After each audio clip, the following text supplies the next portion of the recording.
Olá a todos e bem-vindos ao podcast. Sábado, e como de costume, só temos uma edição hoje. Vamos mergulhar a fundo num assunto que, infelizmente, está cada vez mais presente. A crise climática. 2024 entrou para a história como o ano mais quente já registrado, um sinal claro da urgência da situação.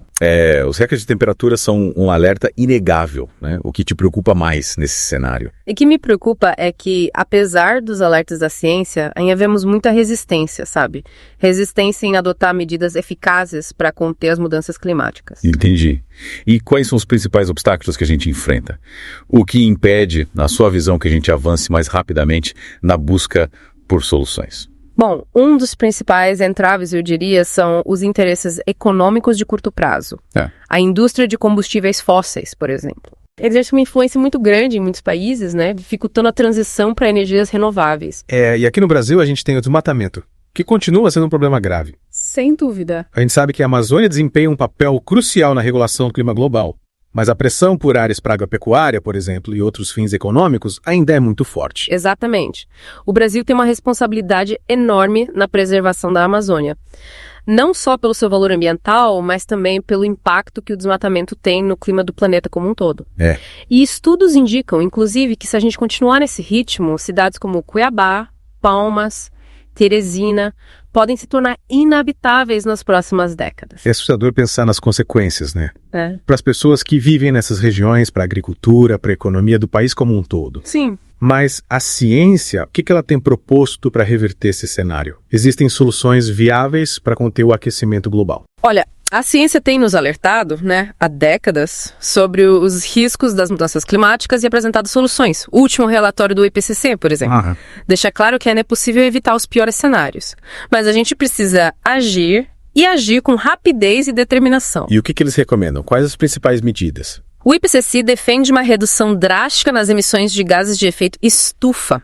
A meta é reduzir as emissões globais pela metade até 2030 e zerá-las até 2050. Nossa! Isso significa uma mudança radical na nossa matriz energética com a substituição dos combustíveis fósseis por fontes renováveis. E para o Brasil, o que isso significa na prática? Quais são as medidas mais urgentes? Para o Brasil, a prioridade é zerar o desmatamento.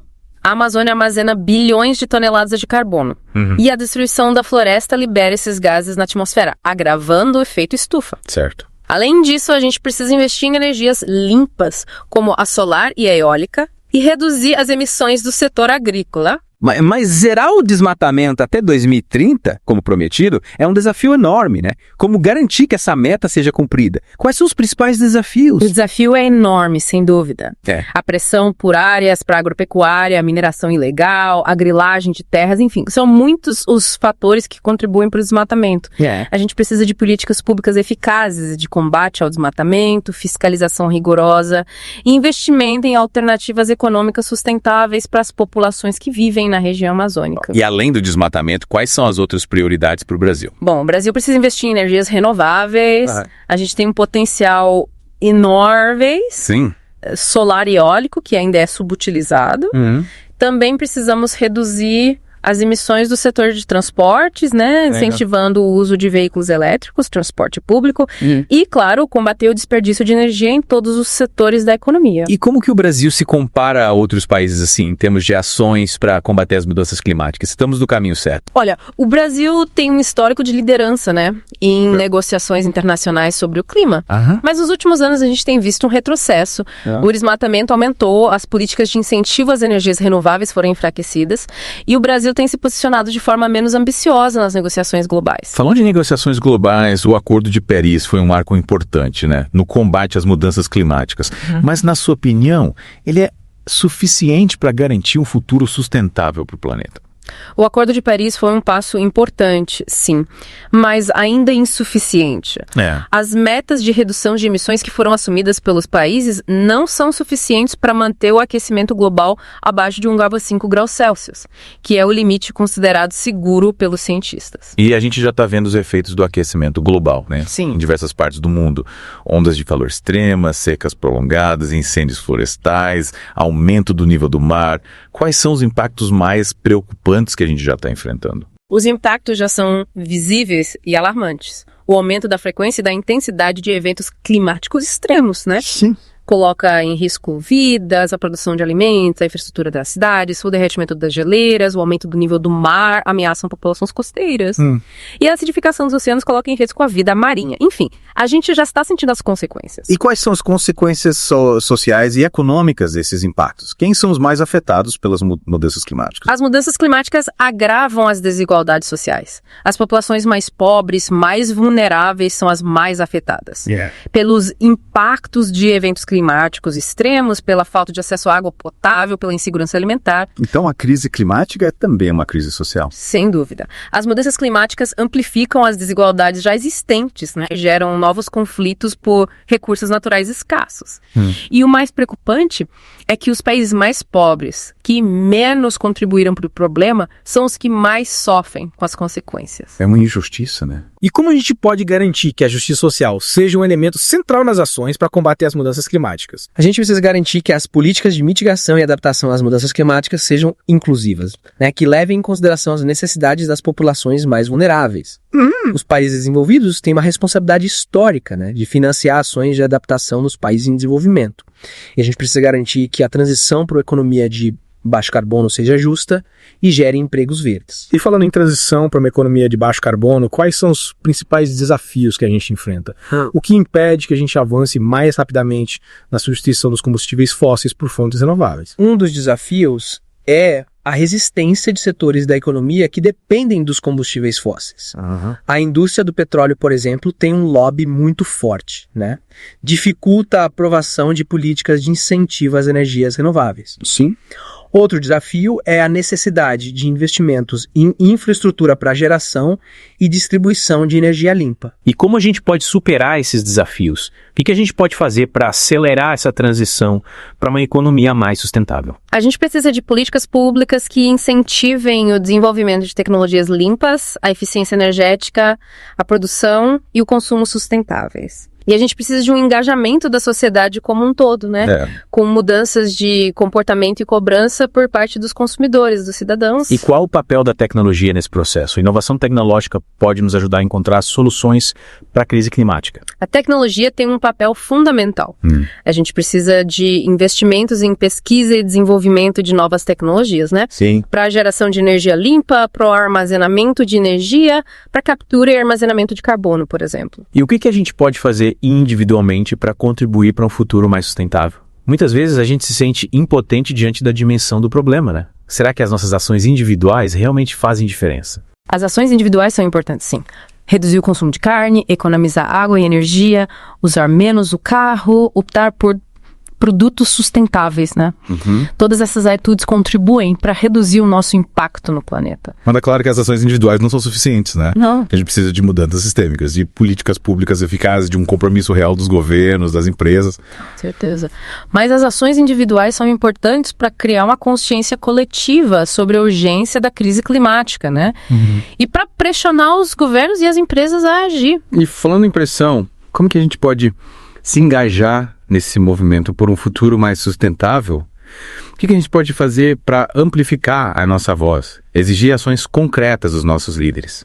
Existem diversas formas de se engajar, né? A gente pode participar de organizações da sociedade civil que atuam na área ambiental, a gente pode pressionar os nossos representantes políticos, a gente pode apoiar empresas que adotam práticas sustentáveis.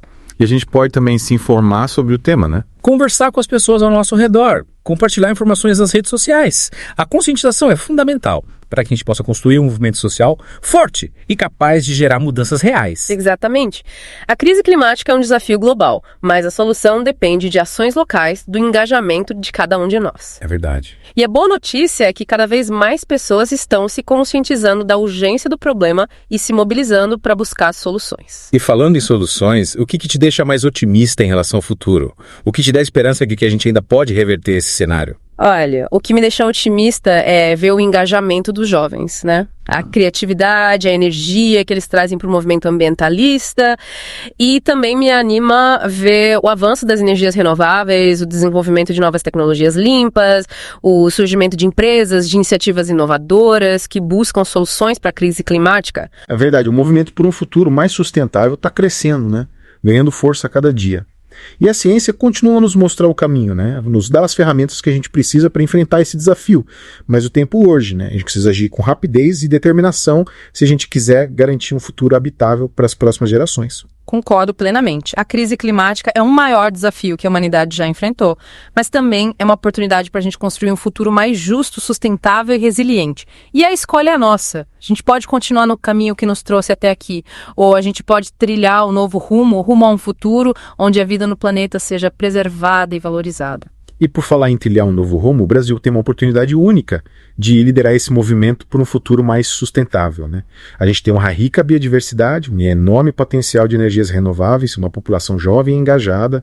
Que tal a gente aproveitar essa oportunidade para construir um país mais justo, próspero e sustentável? Essa é a pergunta que fica para todos nós, né? Que futuro a gente quer construir? Que legado a gente quer deixar para as próximas gerações? A resposta está em nossas mãos. É isso aí. E para você que nos acompanha nesse mergulho profundo no tema das mudanças climáticas, fica o convite para refletir sobre o seu papel nesse processo. O que você pode fazer para contribuir para um futuro mais sustentável? Quais ações você pode colocar em prática no seu dia a dia? Lembre-se, a mudança começa por cada um de nós. E não se esqueça, juntos somos mais fortes. A união de esforços, a colaboração entre governos, empresas e a sociedade civil é fundamental para que a gente possa superar esse desafio e construir um futuro próspero e sustentável para todos. É verdade, a responsabilidade é de todos nós. Mas voltando ao ponto que você mencionou sobre a oportunidade do Brasil, né? Realmente me chama a atenção o potencial que a gente tem para liderar essa transição para uma economia de baixo carbono. Sim, me intriga também como a gente pode conciliar desenvolvimento econômico com a preservação ambiental, porque muitas vezes essa questão é colocada como uma dicotomia, né? Como se a gente tivesse que escolher entre crescer economicamente ou proteger o meio ambiente. É uma falsa dicotomia. O desenvolvimento sustentável é a única opção viável para o Brasil e para o mundo. E a gente já tem exemplos concretos de que é possível crescer economicamente e, ao mesmo tempo, reduzir as emissões de gases de efeito estufa, preservar a biodiversidade e gerar empregos verdes. Que tipo de exemplos? Pode citar alguns casos específicos para a gente entender melhor. Claro, a gente vê, por exemplo, o crescimento da energia solar e eólica no Brasil nos últimos anos. Essas fontes de energia limpa já são competitivas em termos de custo com as fontes fósseis e têm um potencial enorme de geração de empregos. E o que me anima é que a gente vê cada vez mais empresas investindo em práticas sustentáveis, buscando reduzir o impacto ambiental das suas atividades. Parece que a sustentabilidade deixou de ser apenas um discurso bonito e está se tornando uma prática real no mundo corporativo.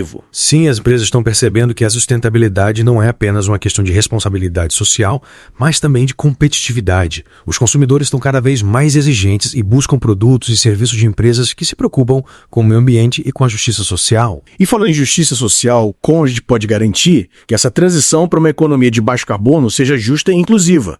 Como evitar que as populações mais vulneráveis sejam ainda mais impactadas por essa mudança? Essa é uma questão crucial. A transição para uma economia verde precisa ser planejada, implementada de forma a garantir que todos os setores da sociedade sejam beneficiados. A gente precisa investir em programas de capacitação profissional para os trabalhadores que atuam em setores que serão impactados pela transição, como a indústria de combustíveis fósseis, por exemplo.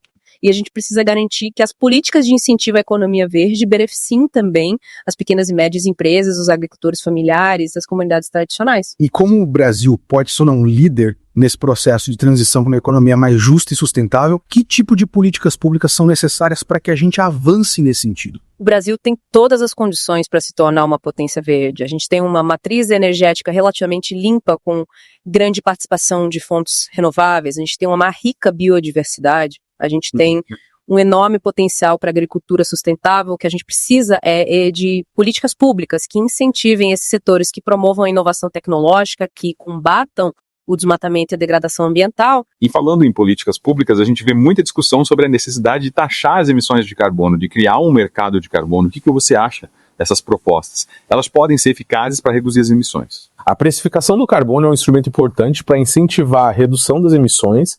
Ao colocar um preço no carbono, as empresas e os consumidores passam a ter um incentivo econômico para reduzir suas emissões e investir em tecnologias limpas. Existem diferentes modelos de precificação do carbono, como imposto sobre o carbono.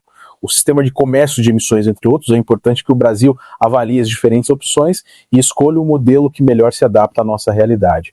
Que além da precificação do carbono, que outras medidas são necessárias para que o Brasil alcance a neutralidade de carbono até 2050. A gente precisa de uma estratégia abrangente que envolva todos os setores da economia. A gente precisa investir em energias renováveis, em eficiência energética, em transporte público de baixo carbono, em agricultura sustentável, em reflorestamento, em tecnologia de captura e armazenamento de carbono. E a gente precisa, acima de tudo, de um compromisso político firme com a agenda climática. E para a gente finalizar nosso mergulho profundo, fica aqui a mensagem.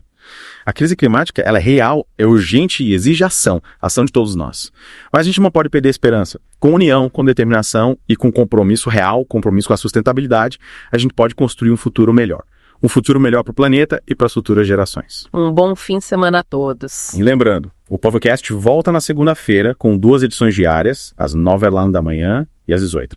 Até lá!